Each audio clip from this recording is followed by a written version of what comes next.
इजाज़त है ज़िक्र शुरू किया जा सकता। मौज़ूए गुफ्तगू यकीनन मैं कल की तमहीदी मजलिस में आपके सामने बयान कर चुका हूँ कि हमारा इन मजालिस का मकसद जनाब सैयदा की उस तहरीक तक पहुँचना है, शहज़ादी के उस इनकलाब तक पहुँचना है जिसकी बानी रसूल की बेटी है, और वो शहज़ादी इस तहरीक की बानी है जिसकी वजह से आज तक इस्लाम ज़िंदा है।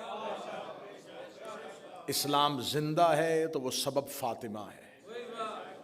ये लफ्ज़ मैंने खिताबत में नहीं कहा, ये लफ्ज़ यकीनन अपने अंदर हकीकत रखता है, क्योंकि इस्लाम महफूज है तो ज़हरा की वजह से, इसलिए कि इस्लाम का मोहसन जो है उसकी पहचान का नाम फातिमा है। जनाब सैयदा सल्लल्लाहु अलैहा एक तहरीक लेके उठी। शहजादी ने उस दौर की रसूल अल्लाह के बाद उस दौर की हाकमियत के सामने एक सीसा पिलाई हुई दीवार बन के शहजादी ने उस तहरीक का आगाज किया। ये उस शहजादी की आगाज करदा तहरीक थी जिसकी वजह से आज तक हक बातिल से खौफजदा नहीं हो रहा। ये जो आज लहजों में जुर्रत है, ये आज सारी जितनी भी शीयत है, या मैं ये कहूं कि आज इस्लाम में जो जुर्रत है, इस्लाम की रगों में जो ताकत है, उसके पीछे वो जनाब सैयदा का नस्बुल-ऐन शामिल है। मेरी ये मजालत सिर्फ एक मसला किसी एक फ़िरके तक नहीं, बल्कि तमाम मकातब फ़िक्र जो रसूल अल्लाह से मोहब्बत करते हैं। हमारी मोहब्बतों का मरकज़ो महवर रसूल की ज़ात है। बादज़ रसूल जिसे रसूल मनवाए उसे हम मानेंगे, जिससे रसूल बचने का कहे उससे हम बचेंगे। कल की जो मजलिस गुजर गई उसमें मेरे साहबान, अगर आप जो कल हाजिर थे, मैंने आपके सामने इस्लाम का एक वो वाक़या, जो तारीख़ इस्लाम का वो वाक़या है जिस पे इस्लाम के किसी फ़िरके को कोई एतराज़ नहीं।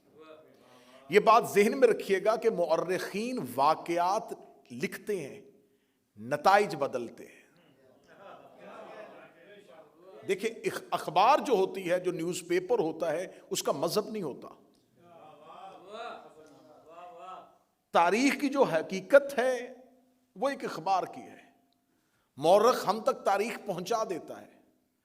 जो आज हो रहा है ये भी लिखा जा रहा है, इसे भी कल आने वाले पढ़ेंगे। मौरखीन ने हम तक वाक़यात पहुंचाए हैं लेकिन नताइज को बदला है। कल मैंने आपके सामने एक मुतनाज़े तरीन वाक़या पढ़ा कि रसूल अल्लाह ने एक लश्कर तरतीब दिया था।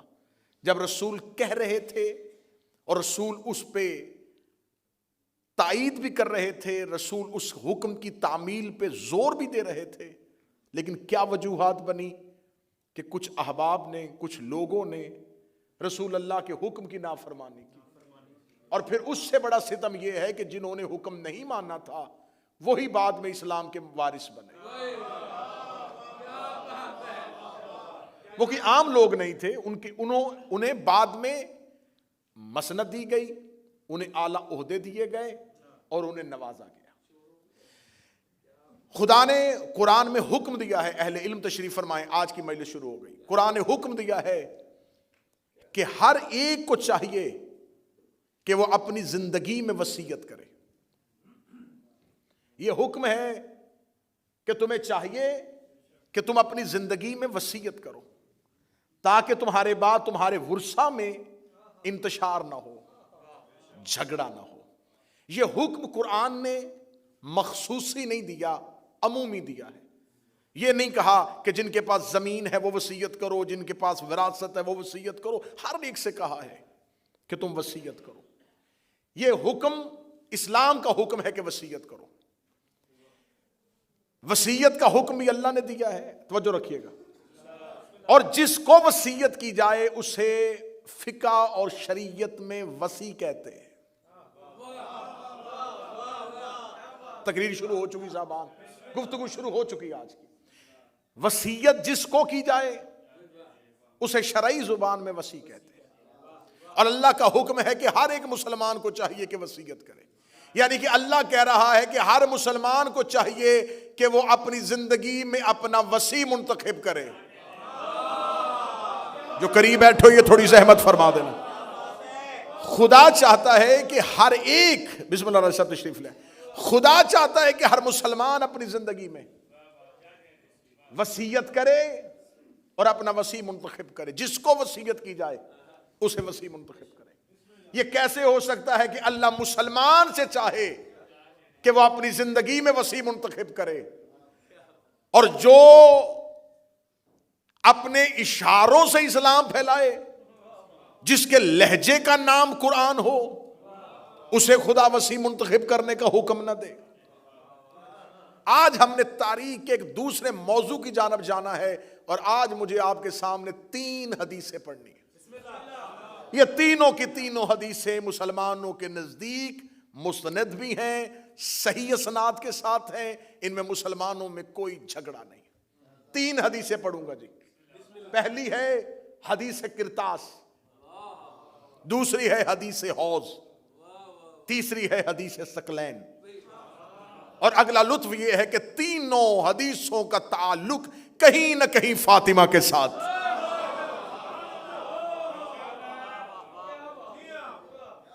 ये 3 मुख्तलिफ अहदीस हैं जिनमें कोई दो राय नहीं है। जिसमें जो पहली हदीस है हदीस किरतास, इसे मुसलमानों के सबसे बड़े मुहद्दिस जिनकी आज सही को मुसलमान कुरान के बाद सबसे बड़ा दर्जा देते हैं, सही बुखारी, उसमें 7 मकामात पर जो मुझसे चाहे वो, क्योंकि तवालत के को पेश नजर रखते हुए मैं हदीस के मुकम्मल नंबर और मुकम्मल मतन न पढ़ सकूंगा, जो बाद में लेना चाहे वो मुझसे हदीस के नंबर ले सकता है।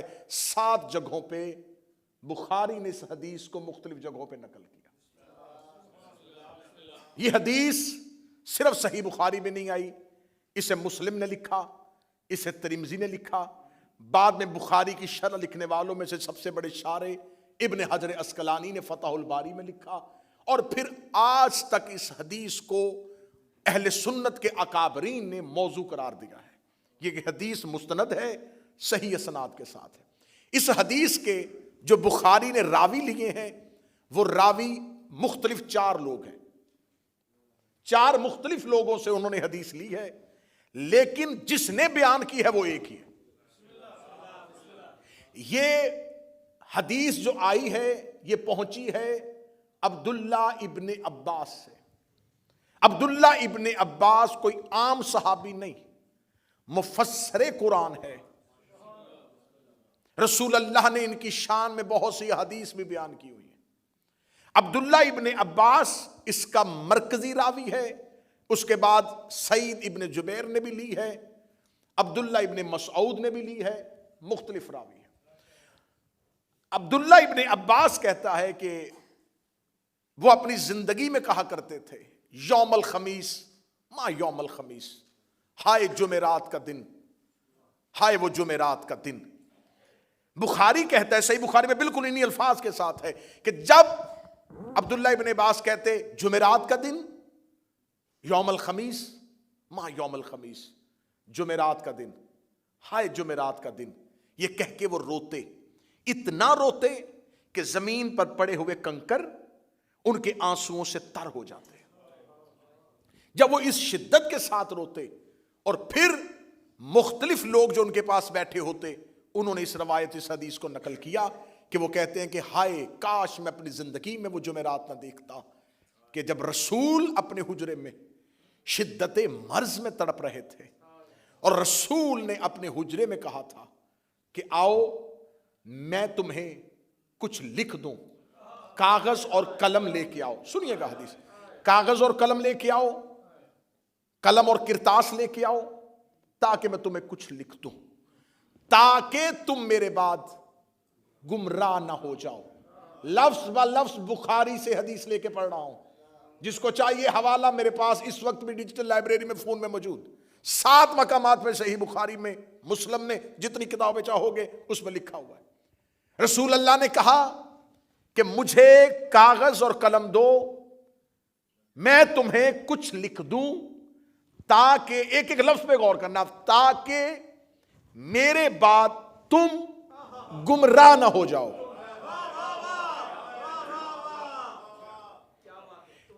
अब्दुल्ला इब्ने अब्बास कहता है कि जो ही रसूल ने यह लफ्ज कहा तो हुजरे में जो मौजूद लोग थे उनमें इख्तलाफ पैदा हो गया।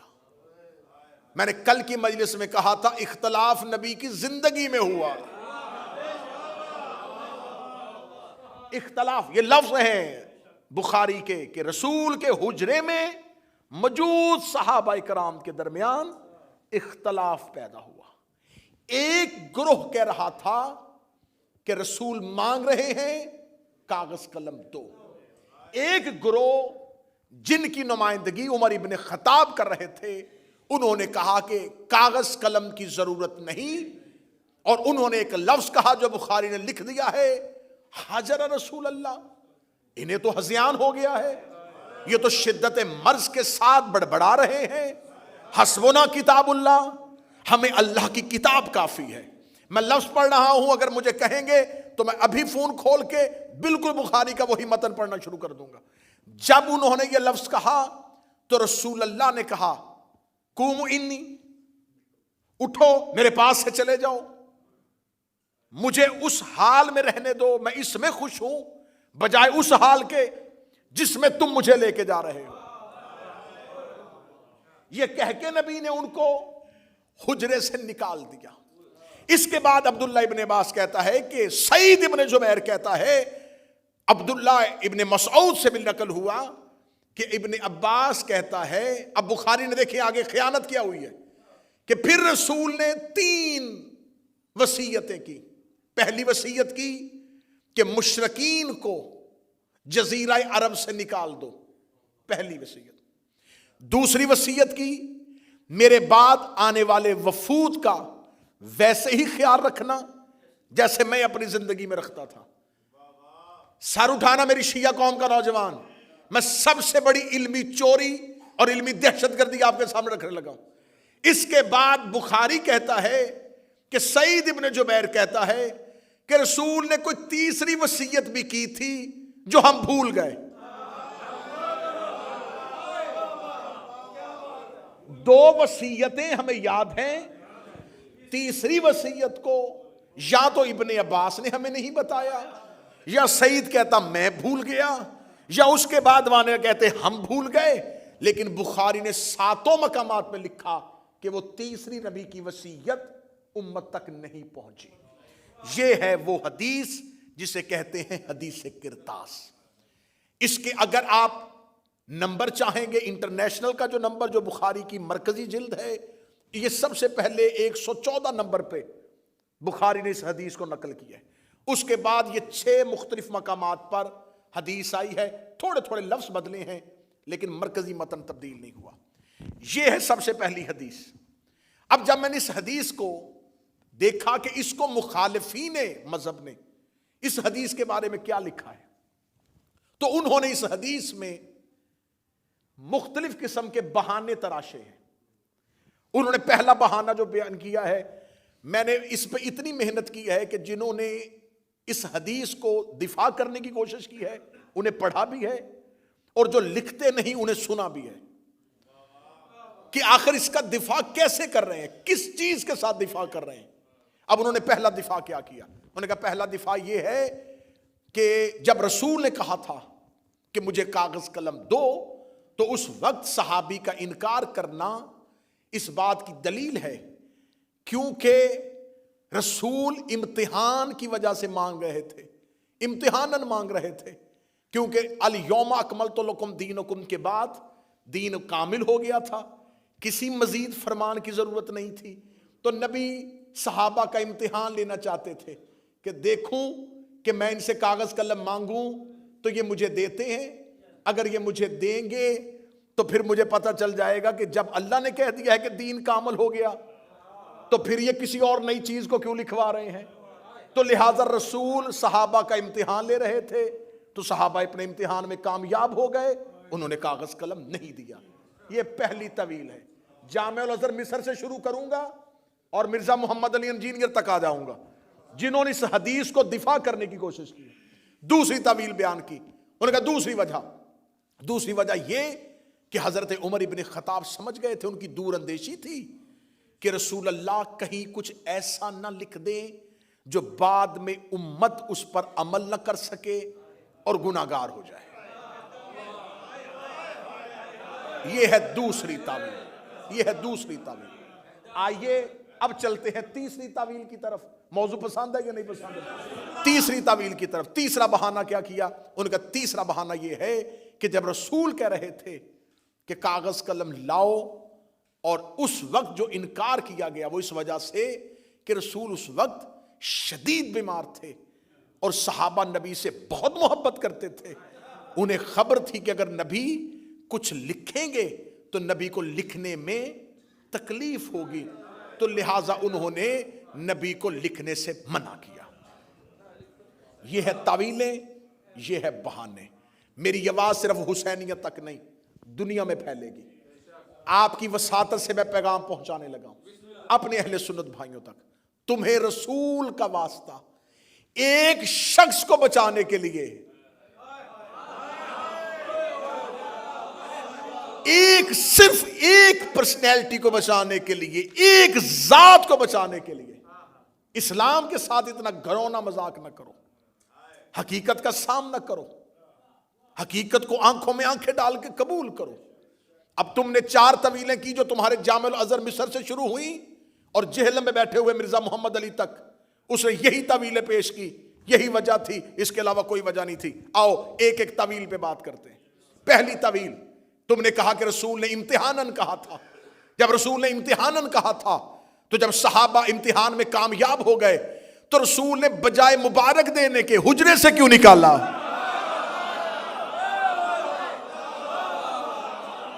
भाई रसूल इम्तिहानन कह रहे थे ना, रसूल इम्तिहानन कह रहे थे। रसूल इम्तिहानन कह रहे थे कि देखे मेरी उम्मत मेरे बाद सहाबा क्या करेंगे। तो जब रसूल ने इम्तिहान लिया, सहाबा इकराम कामयाब हो गए। रसूल को चाहिए था कि मुझे बिठाओ, मैं तुम्हें सीने से लगाऊं कि मेरे बाद तुम इतने काबिल हो चुके हो कि अब तुम दीन में कोई नई चीज नहीं लिखवाना चाहते। नबी ने कह दिया कूमो इन्नी, निकल जाओ मेरे हुजरे से। रसूल का निकालना इस बात की दलील है इम्तिहान रसूल का नहीं, इम्तिहान सहाबा का हो रहा।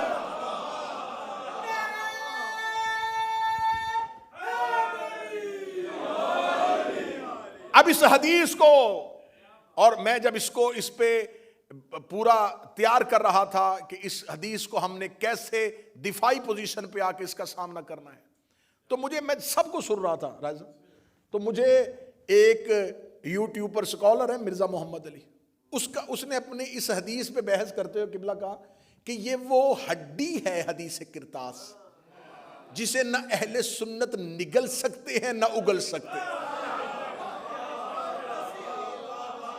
उसका जो इसमें वीडियो है वो शुरू यहां से हुई है, शुरू ही यहां से हुई है। वो कहते हैं कि हदीस किरतास वो हड्डी है जिसे ना हम उगल सकते हैं ना हम निगल सकते हैं। इसमें बहुत अच्छी बात की मौला मोहम्मद इसहाक ने भी। उन्होंने कहा हाँ हदीस तो बड़ी पक्की है और ये मान लेना चाहिए अहले सुन्नत को कि उस दौर के अकाबरीन से गलती हो गई। मान ले, गलती मान ले, जान छुड़वाएं। बजाय गलती मानने के इतने नामाकूल बहाने क्यों कर रहे हो, इतने गैर माकूल बहाने क्यों कर रहे हो कि रसूल इम्तिहान ले रहे थे। अच्छा इस हदीस में क्या देखें, रसूल ने क्या कहा, इस हदीस को समझिए। नबी ने कहा मुझे कलम और कागज दो ताकि मैं तुम्हें कुछ लिख दूं, ताकि तुम मेरे बाद गुमराह ना होना। अब सुनना, मैं नतीजा देने लगा हूं, मैं जिक्र का लहू दे रहा हूं। ताकि तुम मेरे बाद गुमराह ना, ताकि तुम मेरे बाद गुमराह ना होना। इसका मतलब है कि रसूल ने कहा था, शर्त लगा दी थी, मशरूत कर दिया था कि अगर ना लिखवाओगे तो गुमराह हो जाओगे। ना ना ना, मुझे मजमे की ताई चाहिए। रसूल ने शर्त रख दी थी अगर ना लिखवाओगे तो गुमराह हो जाओगे। अब तुम्हारे पास 2 गलियां हैं, अपनी मर्जी से जिस मर्जी गली में चला जा। या तो मान के सहाबा ने लिखवा लिया था, अगर नहीं लिखवाया था तो नबी ने कहा था अगर नहीं लिखवाओगे तो गुमराह हो जाओगे।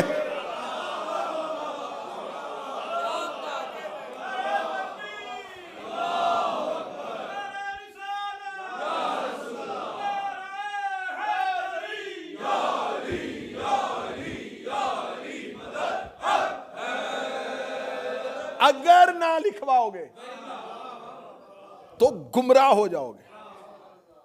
इसका मतलब है कि जो उस वक्त मौजूद थे, हाजिर थे, रसूल उन्हें कह रहे हैं अगर तुमने ना लिखवाया। नहीं, मैं कायनात के सबसे बड़े नबी की हिकमत पढ़ रहा हूं। नबी ने फरमाया अगर तुमने ना लिखवाया तुम गुमराह हो जाओगे। इसका मतलब कि आज तक उम्मत में जो गुमराह हो रहा है, क्योंकि हम तो वहां थे ही नहीं।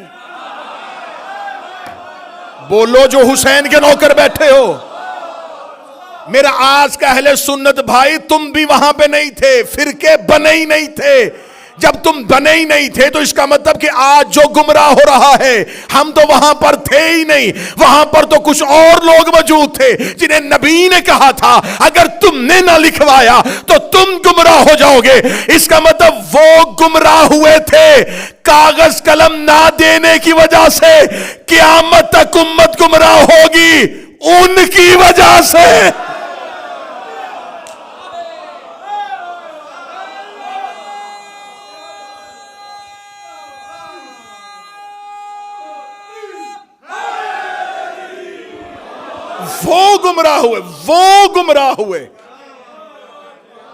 वो गुमराह हुए इनकार की वजह से। अब जो गुमराह होगा, ना हमसे नबी ने मांगा,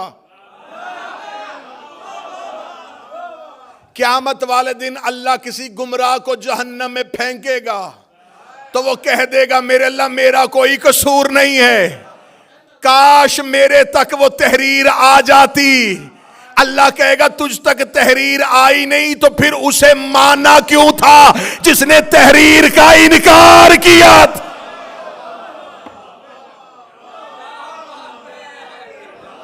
उम्मत गुमराह।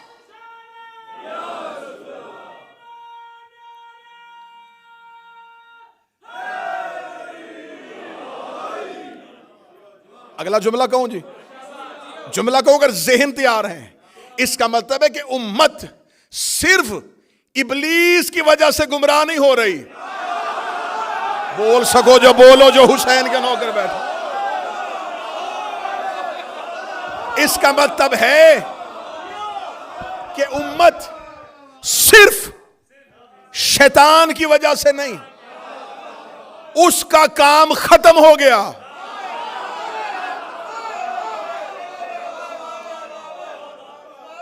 रसूल कह रहा है लन तज़िल्लु बअदहु, ना गुमराह हो जाना मेरे बाद। जब रसूल कह रहा है कि गुमराह हो जाओगे, तो ये वही रसूल है जिसने इसी जुबान से कहा था अल्लाह है। इसी रसूल ने कहा था फरिश्ता है, इसी ने कहा था जन्नत है, इसी ने कहा था जहन्नम है। पूरा इस्लाम इस नबी की जुबान की वजह से। और वो कह रहा है हो जाओगे। तो इसका मतलब है कि अब जो भी गुमराह होगा वो सिर्फ शैतान की वजह से गुमराह नहीं हो रहा। लिखवा लेते जब रसूल कह रहे थे तो आओ, मैंने पहले कहा था एक शख्स बचाने के लिए तुमने दिफाई पोजीशन ली, हम उस दिफाई पोजीशन में सामने आए हैं। अगर ये इम्तिहान मकसूद था, हुजरे से क्यों निकाला? अच्छा, दूसरी दलील क्या दी? दूसरी दलील ये कि उन्होंने दूर अंदेशी से ये फैसला कर दिया था कि रसूल कहीं कुछ ऐसा ना लिख दें जो बाद में मुसलमानों से हो ना सके और वो गुनाहगार हो जाएं। अच्छा, ये बात नबी के ज़हन में नहीं आई।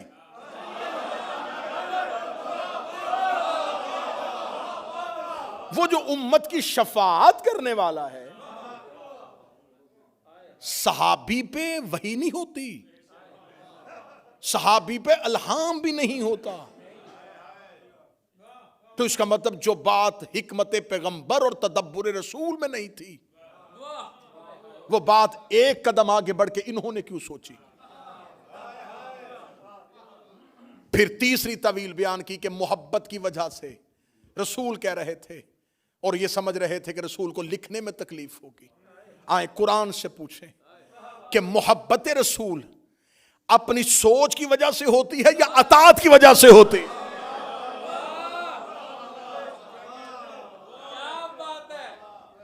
मैं उठूं और मैं सुबह फजर की नमाज पढ़ूं, 2 रकत पढ़ूं और मुझे लुत्फ आए, मैं दूसरी रकत में बजाय तशाहुद के बैठने के मैं उठ के खड़ा हो जाऊं, मैं इश्क में तीसरी भी पढ़ूं और पढ़ूं भी सूरा यासीन और किरत भी बड़ी खूबसूरत करूं और रोऊं भी आंसुओं के साथ, और मैं किबला अरशद तुराबी साहब से पूछूं, किबला आज सुबह नमाज में इतना लुत्फ आया कि मैंने 2 रकत पे रुका ही नहीं, मैंने तीसरी भी पढ़ दी, ये फौरन कहेंगे दोबारा नमाज अदा कर क्योंकि तेरी नमाज बातल हो गई।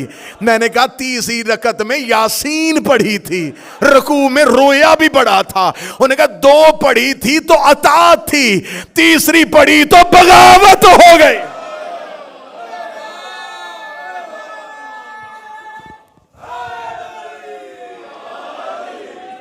अताअत है जो रसूल कहे वहीं तक रुक जाओ, इससे आगे ना जाओ। जब रसूल कह रहे थे 2 कागज कलम, तो फिर ये मोहब्बत कौन सी थी कि रसूल मांग रहे थे और वो मोहब्बत में दे नहीं रहे थे? अब देखें, सामने दुश्मन भी बड़ा शातिर होता है, उन्होंने ये तवीलें बयान की, जब हमारे उलमा ने आगे से दिफा किया, उन्होंने फिर आगे से एक पोजीशन और ली, मैं अगली पोजीशन पे जाने लगा। अब मैं अगले मोर्चों पे आ गया हूं। अब अगले मोर्चे पे हमला हम पे क्या हुआ? अच्छा, आप शियों को बड़ी तकलीफ हुई कि नहीं दिया उन्होंने कागज कलम, तो अली दे देते,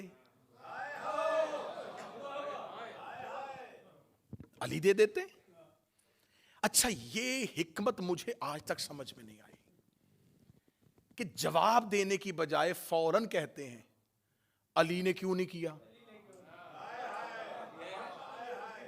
अली ने तलवार क्यों नहीं उठाई, अली ने ये काम क्यों नहीं किया, अली ने ये काम क्यों नहीं किया। अच्छा, चले आए, कहते हैं जी कि उस वक्त एक तुर्क है बुखारी का, जिसमें उसने लिखा है कि उस वक्त हुजरे में सहाबा और अहले बैत, लेकिन जो हमारे मुहद्दिसीन ने बताया, उन्होंने कहा वो अहले बैत से मुराद अहले किसा नहीं, बल्कि अहले बैत से मुराद जो घर में लोग रहते थे वो उस वक्त हुजरे में मौजूद थे, उनमें अजवाज भी हो सकती हैं, और नबी की 2 बीवियों का वहां पर होना इस हदीस में जाहिर हो रहा है, क्योंकि इसकी अगली रवायत जो है, इसके आगे जो चलती है, उसमें बयान हो रहा है उन 2 नबी की बीवियों का वहां पर मौजूद होना। तो हमारे मुहद्दिसीन ने लिखा कि वो अगर घर वालों की वजह से है, यहां पर अली मौजूद नहीं है, चलें मान लिया तुम कहते हो कि अली को दे देना चाहिए था। रसूल ने अगर अली से मांगा होता, सर नहीं हिलाइएगा, मैं दिफा कर रहा हूं तुम्हारे मजहब का, रसूल ने जब जब जहां जहां हुक्म दिया, अली का नाम लेके दिया, या अली खैबर में जाइए, या अली बिस्तर पे सोइए, या अली सूरह बरात की तबलीग के लिए जाइए। रसूल जब भी हुक्म अली को देते थे तो मुखातिब करके देते थे। यहां पर तो रसूल ने यह नहीं कहा, ऐ अली मुझे कागज कलम दीजिए, कहते जी अच्छा अगर अली को नहीं दिया तो मौजूद तो थे ना, तो जब सब मौजूद थे तो इसका मतलब फिर अली को दे देना चाहिए था। अली का नाम नहीं लिया तो जिसका आप इनकार कर रहे हैं उसका भी नाम नहीं लिया, अच्छा उसका भी इनकार में नाम नहीं लिया, तो अब आया है खुद अपने ही जाल में सया कि जब रसूल ने इतने हुजरे में लोगों में किसी एक का नाम नहीं लिया था, तो जवाब एक ने क्यों दिया?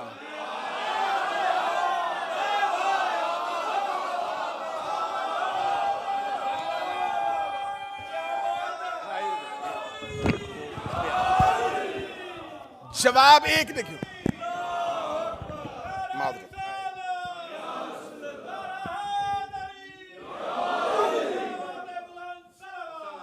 अल्लाहुम्मा सल्ले अला मोहम्मद।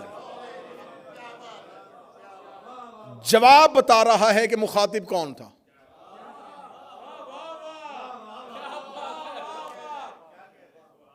तो उन्होंने तो बोल के खुद साबित कर दिया, जब इतने लोग मौजूद थे, सारे चुप थे, तो जब उनका नाम ही नहीं लिया, तो जब अली चुप थे तो वो भी चुप रहते।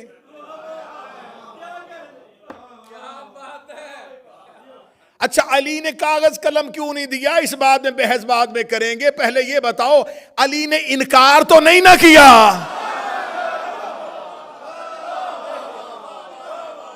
मौला अली ने माजल्ला नबी पे हज़यान की तोहमत तो नहीं लगाई,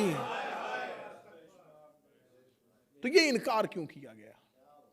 दूसरी, एक और स्कॉलर उठा, उसने कहा देखें ये बात शिया जाकिरीन करते हैं और शिया उलमा करते हैं, लेकिन उन्हें ये बताना चाहिए अपनी कौम को कि जब रसूल अल्लाह ये हुक्म दे रहे थे तो जब रसूल को पता था, आलिमुल गैब थे। शिया तो कहते हैं नबी के इल्म गैब के मानने वाले हैं, तो ये नबी के इल्म गैब के मोतकिद हैं, तो फिर इनको ये मानना चाहिए कि जब नबी को खबर थी कि मुझे कागज कलम नहीं देंगे, तो नबी ने मांगा क्यों? ऐन आखिरी वक्त में नबी अपने आखिरी लम्हों में, आखिरी सांसों में क्यों वो चीज मांग रहे हैं जिसके बारे में नबी को अंदेशा भी हो कि ये मुझे इनकार करेंगे, उससे मुझे तकलीफ होगी, झगड़ा हो जाएगा, उम्मत गुरोहों का शिकार हो जाएगी, मजमा सारा चुप भी हो जाए, जहां मुझे बात पहुंचानी मैं वहां पहुंचाने लगा हूं। जब अल्लाह को पता था शैतान ने सजदा नहीं करना, उसने हुक्म दिया क्यों था?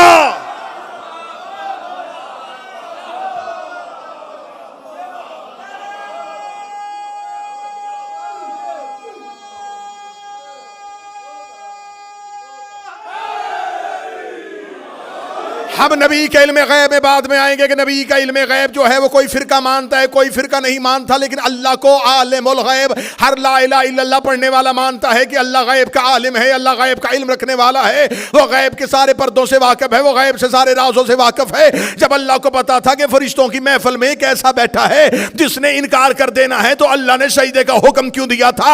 अल्लाह को पता था कि इसके दिल में आदम का बुग़्ज़ है, इसके दिल में आदम के लिए नफरत है।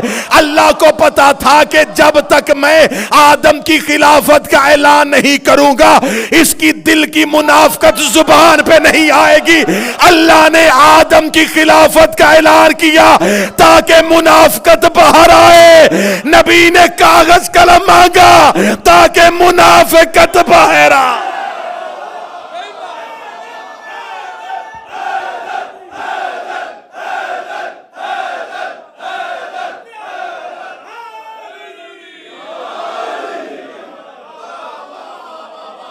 क्यों अल्लाह ने हुक्म दिया?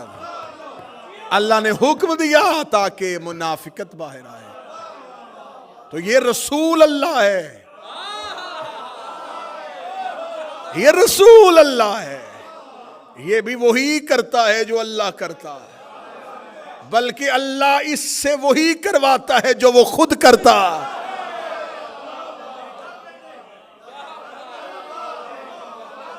अल्लाह ने किया था ताकि मुनाफिकत बाहर आए, नबी ने भी किया ताकि मुनाफिकत बाहर आए। अल्लाह सजदे का हुक्म ना देता, हुसैनिया ब्रेडफोर्ड गिरदो नवा वालों, बरतानिया वालों, जुमला बहुत मुश्किल से कबूल होने वाला, लेकिन करना। अल्लाह अगर हुक्म आदम के सजदे का ना देता तो आज तक शैतान भी अलैहिस्सलाम होता।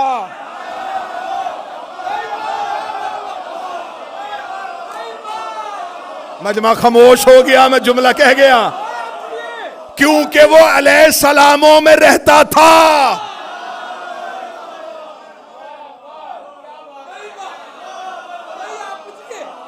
अगर अल्लाह हुक्म ना देता वो आज तक ना हमसे पकड़ा जाता।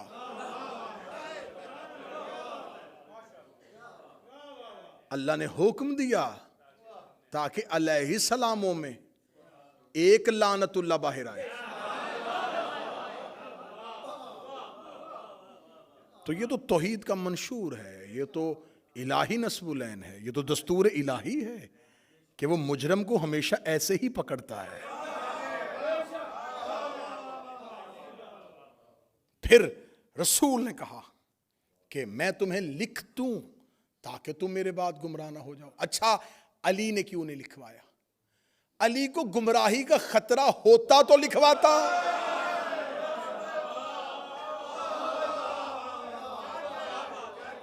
लिखवा लेते, अली तुम लिखो कुरान की हाशिए में कि अली को गुमराही का अंदेशा था। अली तो मासूम है। तो रसूल ने साथ ही कहा था कि वो लिखवाए जिसने बाद में गुमराह होना है। सर ना हिलाना, जुबान से बोलना, मैं मेहनत करके पढ़ रहा हूं। तुम अली की बात करते हो, सलमान ने भी नहीं लिखवाया, अम्मार ने भी नहीं लिखवाया, मिकदाद ने भी नहीं लिखवाया। जब डॉक्टर नुस्खा लिखता है तो बीमार हाथ आगे करता है।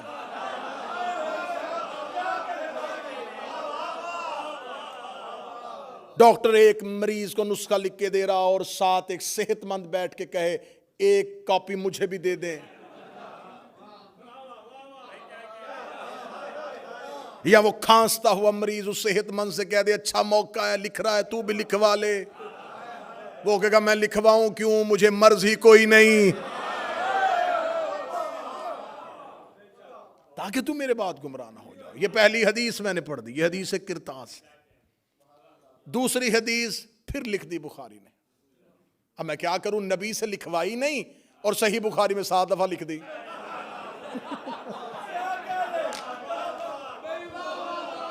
नबी से, किबला तुराबी साहब, नबी से एक बार नहीं लिखवाई।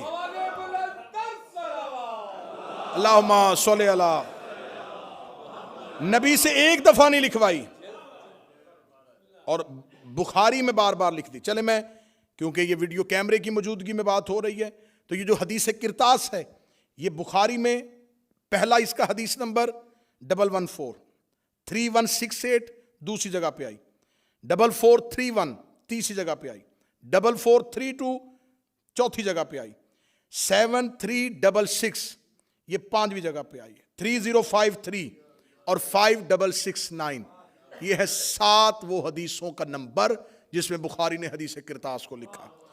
अब मैं जो हदीस आपके सामने पढ़ने लगा हूं, इस हदीस को फिर बुखारी ने 6576 पहला नंबर, 2367 दूसरा नंबर, 6582 तीसरा नंबर, 6585 6586 पे भी यही, 6587 पे भी यही, 7048 पे भी यही, 7049 पे भी यही और 7051 पे भी यही।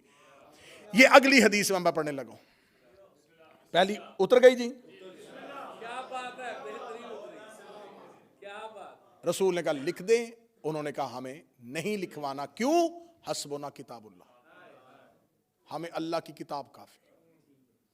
रसूल ने एक हदीस कही है, इन्नी तारिकुन फिकुम अस्सकलैन, मैं तुम्हारे दरमियान 2 चीजें छोड़ के जा, किताबुल्लाह व इतरती अहले, एक अल्लाह की किताब और एक मेरी इतरत। इस हदीस को बदला नहीं, रसूल ने कहा मैं कुरान छोड़ के जा रहा हूं और सुन्नत छोड़ के जा रहा हूं। अच्छा, रसूल चीजें 2 छोड़ के जा रहे हैं, कुरान और सुन्नत, और जो हुजरे में शख्स खड़ा है वो कह रहा है हमें सिर्फ कुरान चाहिए।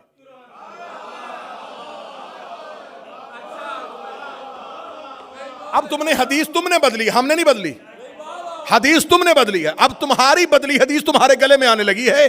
तुमने कहा नबी 2 चीजें छोड़ के गए, एक कुरान और एक सुन्नत, ये हदीस भी तुम्हारी है और जो हुजरे में बोल रहा है वो भी तुम्हारा है। वो कह रहा है हमें सिर्फ कुरान चाहिए। अब सर नहीं, मुझे मजमे की जुबान से ताई चाहिए। जब उसने कह दिया था हमें सिर्फ कुरान काफी है, तो तुम्हारा फिरका अहले कुरान होना चाहिए था, अहले सुन्नत नहीं होना चाहिए।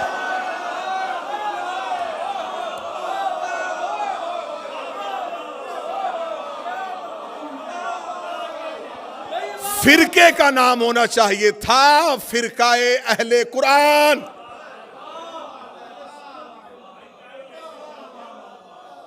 क्योंकि सिर्फ कुरान काफी है, हमें सिर्फ कुरान काफी है। फिर आज मेरा अहले सुन्नत भाई जो इस मजमे में मौजूद है या जो जहां जहां सुनेगा, आज के बाद या उस शख्स को मानना या हदीस मानना, 2 नंबरी मजहब में तो ना करो कि उसे भी मानो जो कह रहा है कि कुरान काफी है, फिर बाद में हदीस को भी मानो।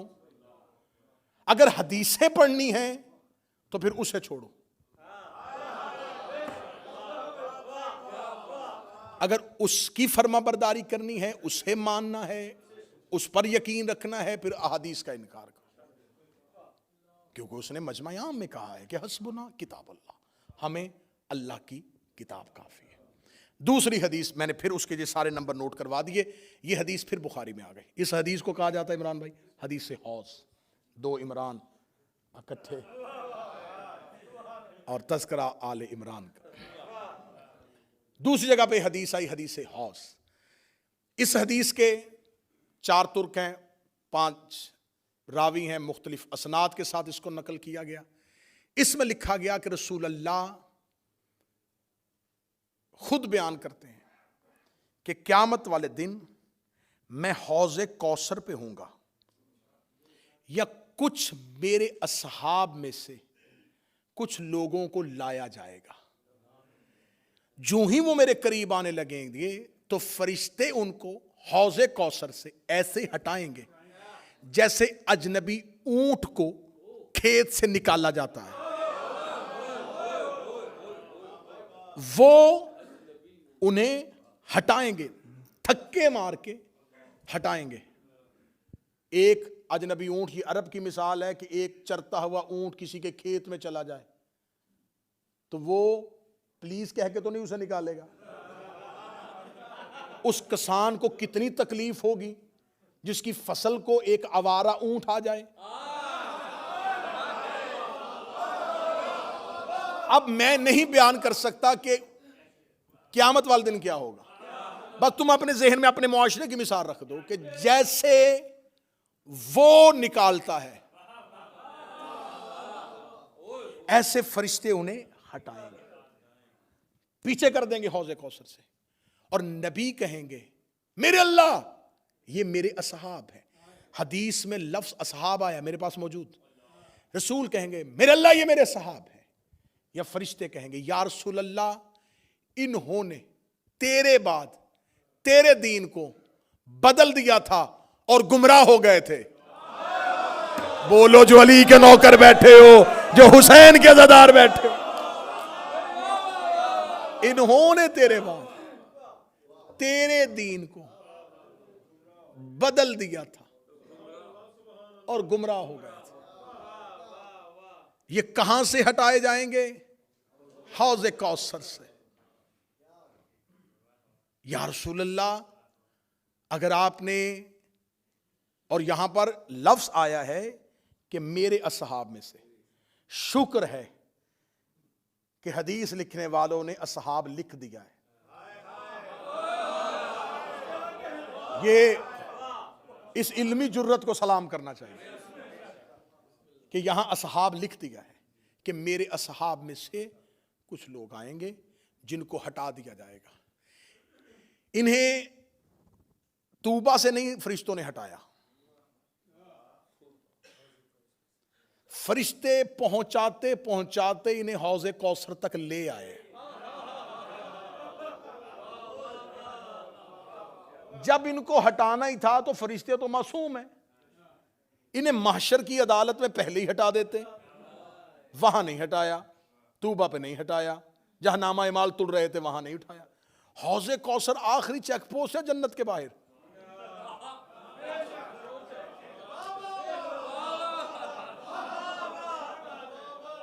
आखिरी चेक पोस्ट है, वहां तक ले आए। जब वहां पहुंच गए तो फिर आराम से भी नहीं हटाया, फिर धक्के मार के हटाया। तो मेरे लगे इनको हटाना ही था, इनको पहली मंजिल से हटाता, दूसरी मंजिल से हटाता, तीसरी मंजिल से हटाता, इन्हें हौज़े कौसर तक क्यों लेके आया? नबी ने कहा था इन्नी तारिकुन फीकुम अस्सक़लैन, मैं तुम्हारे दरमियान 2 कदर चीजें छोड़ के जा रहा हूं। एक अल्लाह की किताब, दूसरी मेरी अहले बैत। इनके साथ मुतमस्सिक रहना, इन्हें पकड़े रखना, ये तुम्हें हौज़े कौसर तक ले आएंगे। हाय हाय हाय हाय। इसका मतलब है कि हौज़े कौसर तक कुरान भी आ गया, अहले बैत भी आ गए और ये लोग भी आ गए। जब ये लोग हौज़े कौसर में पहुंचे तो कुरान भी वही खड़ा था, अहले बैत भी वही खड़े थे। जब कुरान और अहले बैत को देखा, फरिश्तों ने इन्हें फौरन हटाना शुरू कर दिया। मेरे लब धक्के मार के क्यों हटाया? फरमाया इसलिए कि अल्लाह कुरान में वादा कर चुका है, इन्नमा युरीदुल्लाहु लियुज़हिबा अन्कुम अर्रिज्सा। अहले बैत, अल्लाह तुमसे हर रिजस को दूर हटा।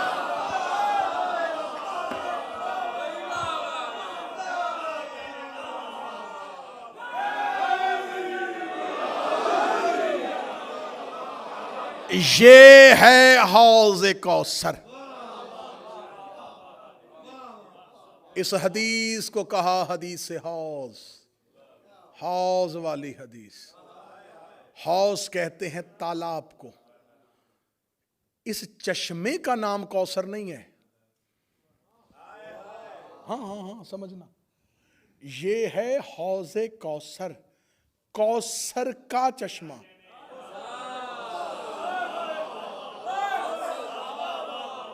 इसका अपना नाम कौसर नहीं।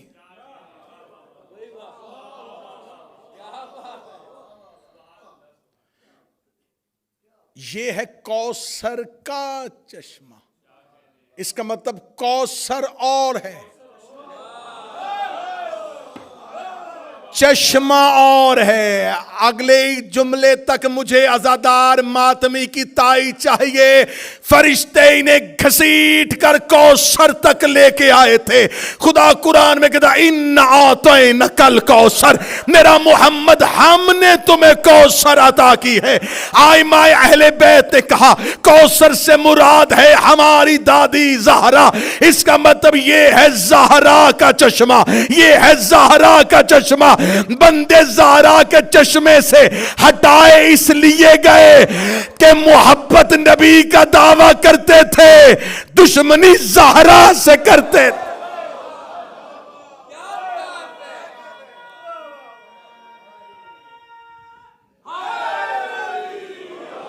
जिन्हें हटाया गया वो डायरेक्ट ज़हरा के दुश्मन थे।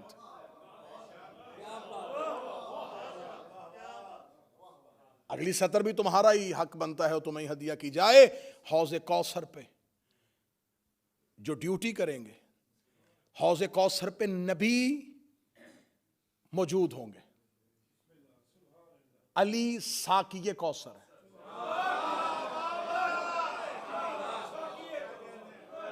रसूल उस चश्मे पे खड़े होंगे, अली पिला रहे होंगे, हसनैन दे रहे होंगे, मुस्तफा भी वहीं, मुर्तजा भी वहीं, हसनैन भी वहीं। 4 मासूमों की ड्यूटी है उस चश्मे पे। अब सुनना जो अकीदे वाले बैठे हो, कब्र में फरिश्ते आएंगे, हशर में फरिश्ते खड़े होंगे, दामा अमाल फरिश्ते हाथों पे दिलवा रहे होंगे, क़यामत का ऐलान फरिश्ते करेंगे, मलकल मौत रूह कब्ज करेगा। हौज़े कौसर तक पहुंचते पहुंचते अल्लाह ने हर ड्यूटी मलाइका की लगाई है, लेकिन हौज़े कौसर पे अल्लाह ने किसी फरिश्ते की ड्यूटी नहीं लगाई। खुदा ने फरिश्तों से कहा अब पीछे हट जाओ, अब यहां नौकरी मोहम्मद करेगा, नौकरी अली करेगा, नौकरी हसनैन करेगा, क्योंकि अल्लाह ज़हरा के चश्मे पे फरिश्तों को भी बर्दाश्त नहीं।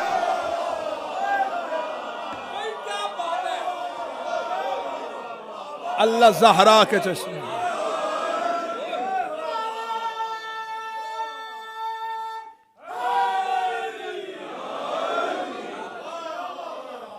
जो अल्लाह ज़हरा के चश्मे पे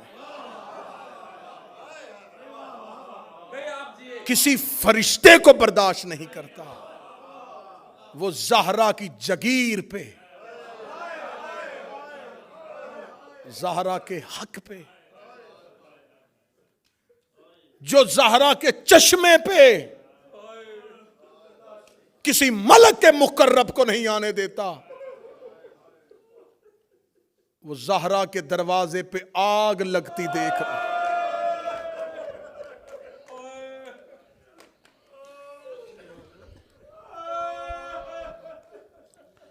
हुसैन की मां तुम्हारी नौकरी कबूल करे, नबी की बेटियां तुम्हें दुनिया के किसी गम में न रुलाएं। जब भी रो या ज़हरा को रो या ज़हरा की औलाद को रो। आशूरा पे भी आते हो, 10 दिन मुहर्रम में भी इमाम बारगाहों की जीनत बनते। ये अयाम फातिमिया है, ये ज़हरा की शहादत की पहली रवायात की तारीखें हैं, क्योंकि किसी को नहीं पता कि कितने दिन जिंदा रही है।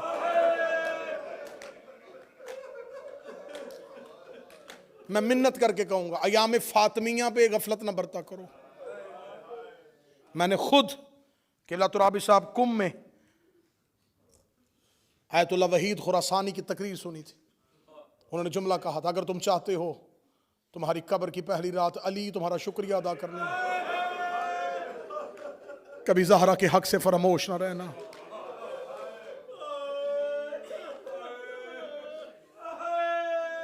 हर पुरसा लेने ज़हरा जाती है, ज़हरा का पुरसा लेने अली आते हैं। ये फातिमा का पहला आज़ादार है। मैं लफ्ज फिर कहने लगा, अली ज़हरा के आज़ादार है। अली ने ज़हरा के बाद ज़हरा के लिए पहला इमाम बारगाह बनाया।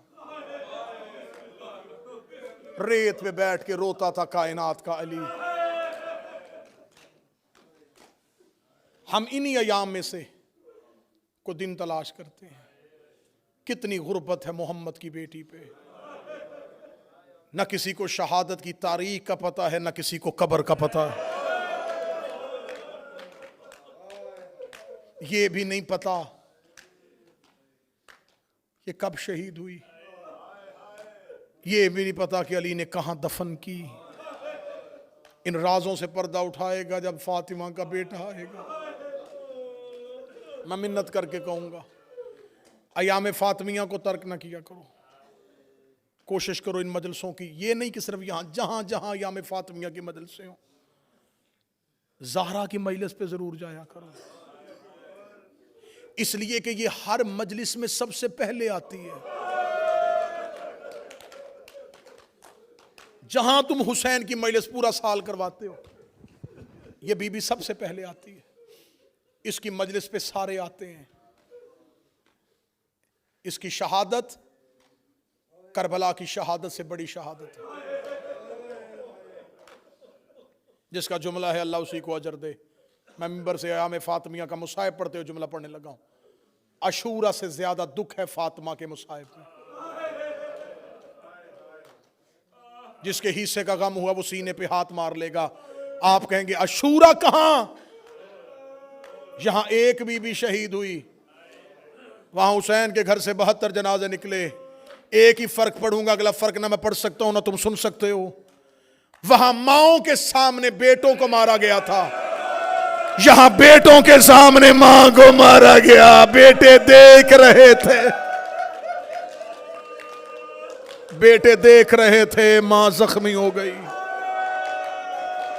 बेटे देख रहे थे, मां जमीन पे गिर गई। मेरा मौला तुम्हें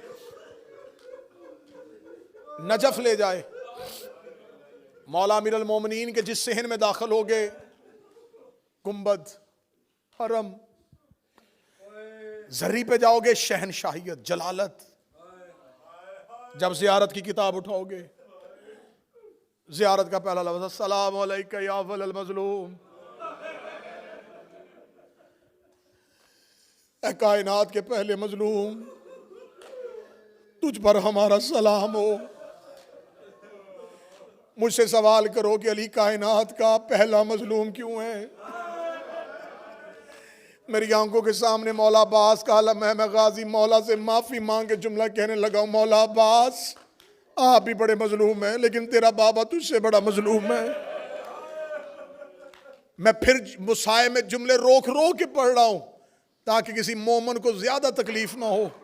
मैंने लफ्ज कहा है कि अब्बास से बड़े मजलूम थे अली, अब्बास से बड़े मजलूम थे अली, अब्बास से बड़े साबर थे अली, अब्बास से ज्यादा मजलूम थे अली।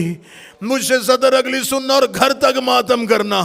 सकीना को तमाचा अब्बास के जाने के बाद लगा था, सकीना को तमाचा अब्बास की जिंदगी में नहीं लगा था।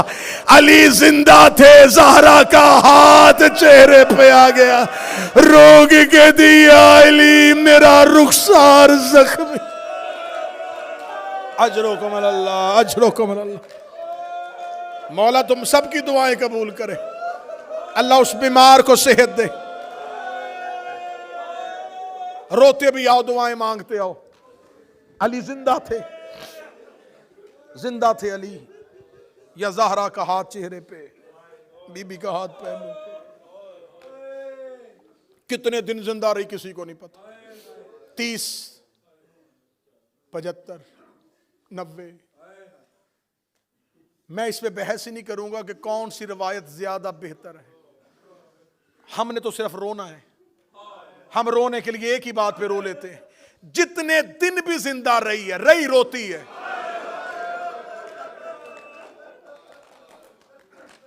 रोना एक लम्हे का भी रोना होता है, रोना सालों का भी रोना होता है। बाबा के बाद चुप नहीं हुई।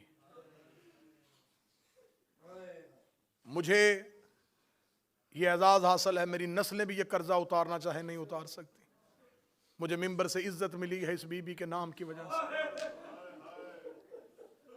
मुझे इस बीबी के मुसाइब से, अपनी औलाद से ज्यादा प्यार है। मैं कोई लफ्ज जाया नहीं करूंगा। मैं तुम्हें 5 दिन सिर्फ ज़हरा ही के मुसाइब सुनाऊंगा। 5 दिन में मैं नहीं बयान कर सकता कि बाबा के बाद कितना रोई। एक सतर मैं अगली पढ़ने लगा हूं, यहां से मुझे देखना है कि मुझे कितना मुसाइब पढ़ना है। बाबा को दुनिया से गए 3 दिन हुए थे, ज़हरा का दायां हाथ तस्बीह नहीं करता था।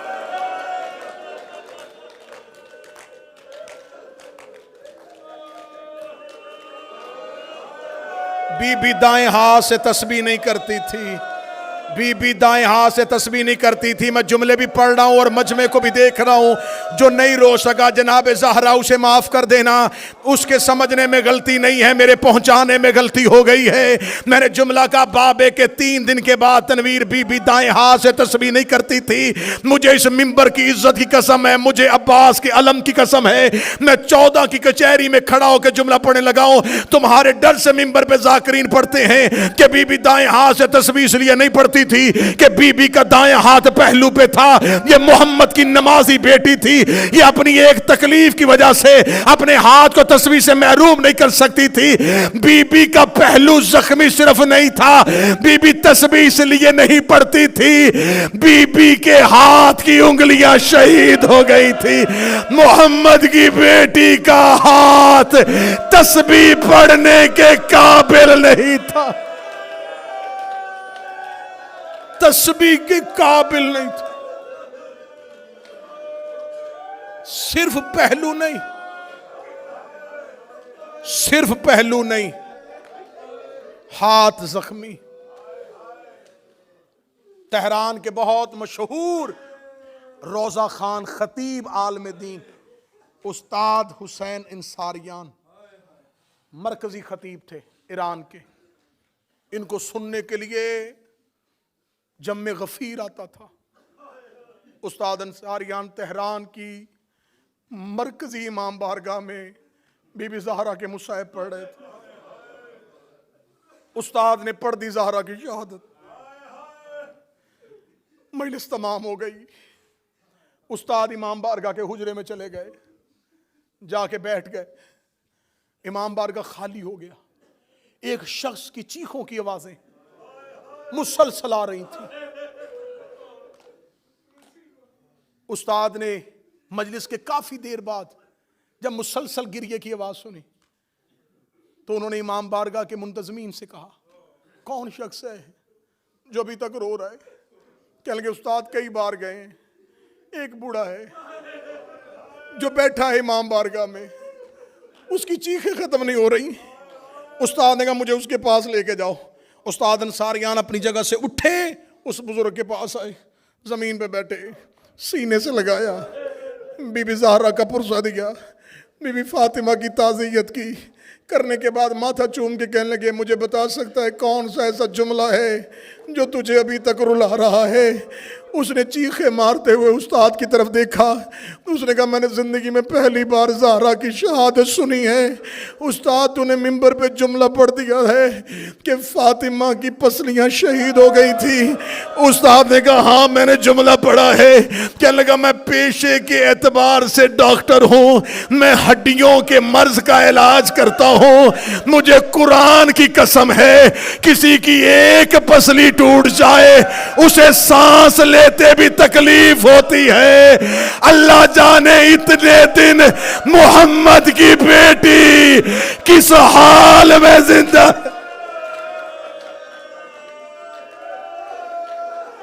इतने दिन जिंदा रही, जिसकी पसलियां टूटी हों उससे तो सांस भी नहीं लिया जाता। इतने दिन जिंदा कैसे रही? कितनी तकलीफ में रही मोहम्मद की बेटी, कितनी तकलीफ में रही मोहम्मद की बेटी। तुम्हारे चीखों की शोर, तुम्हारे गिरिए की आवाज ने मुझे जुमला पूरा न पढ़ने दिया। जब उसने कहा ना कि उस्ताद मैं डॉक्टर हूं, मुझे पता है एक पसली एक हड्डी टूट जाए मरीज को सांस लेते तकलीफ होती है, मुझे बता फातिमा इतने दिन जिंदा कैसे रही। हुसैन अंसारिया ने उसके गले में बाहें डाली। उस्ताद चीख मार के रो के कहने लगे, पूरी रवायत आप पढ़ देता हूं, हर रोज बाबे की कब्र पे जाके रो के कहती, बाबा मैं मरना चाहती हूं, बाबा अब मैं जिंदा नहीं रहना चाहती, बाबा तेरी ज़हरा बड़ी जख्मी हो। अल्लाह तेरी बेटियों के नसीब अच्छे करे। हुसैन की मां तेरी बेटियों के नसीब अच्छे। अपने मुंह से मौत मांगी है मोहम्मद की बेटी ने। बस एक रवायत और पढ़ूंगा। मौला अमीर अल मोमिनीन कभी कभी मिंबर पे बैठे हुए ज़हरा के बाद अपने हाथों को देखते रोना शुरू कर देते। साहबा पूछते, या अली आप हाथों को देख के क्यों रोते हैं? अली देखते, क्या फायदा इन हाथों का,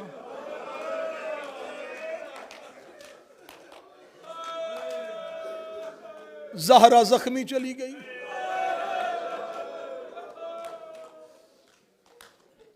क्या फायदा अली तेरे हाथों का।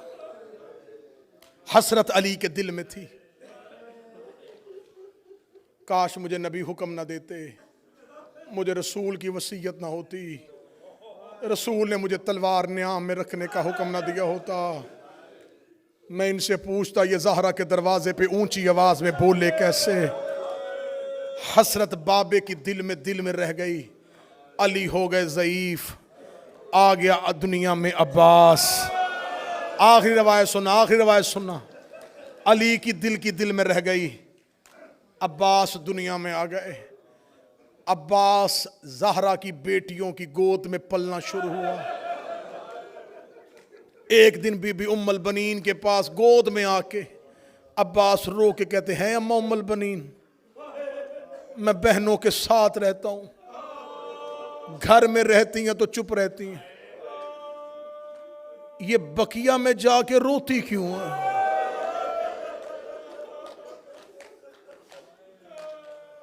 अम्मा उम्मुल बनीन मुझे बता, मेरी आका ज़ादी को किसने मारा था? बीबी उम्मुल बनीन अब्बास के सवालों पे रोती थी। रो के मां का दामन थाम के कहता, अम्मा आपसे इसलिए पूछता हूं, ये जुमला मैं अपने सरदार हुसैन से नहीं पूछ सकता, मुझे आका हसन से डर लगता है, मैं अली की बेटियों से नहीं पूछ सकता। अम्मा मुझे बता, हमारी आकाज़ादी को किसने मारा था? एक दिन उम्मुल बनीन ने सुना दी अब्बास को ज़हरा की शहादत। ये रवायत मैं बड़ी कम मिंबर पे पढ़ता हूं। अब्बास ने सुन ली ज़हरा की शहादत। बीबी उम्मुल बनीन ने कहा, गाजी जख्मी हाथों से तेरे लिबास सीती थी। अब्बास ज़ैनब व कुलसूम कहती हैं, हमारी माँ हमें वसीयत करके गई थी, मेरे बाद मेरे अब्बास का ख्याल रखना। अब्बास वो तुम्हें बड़ा प्यार करती थी। जिस दिन अब्बास ने सुन ली ज़हरा की शहादत, उसके बाद अब्बास बकिया में जाके रोते रहते, बकिया में जाके रोते रहते।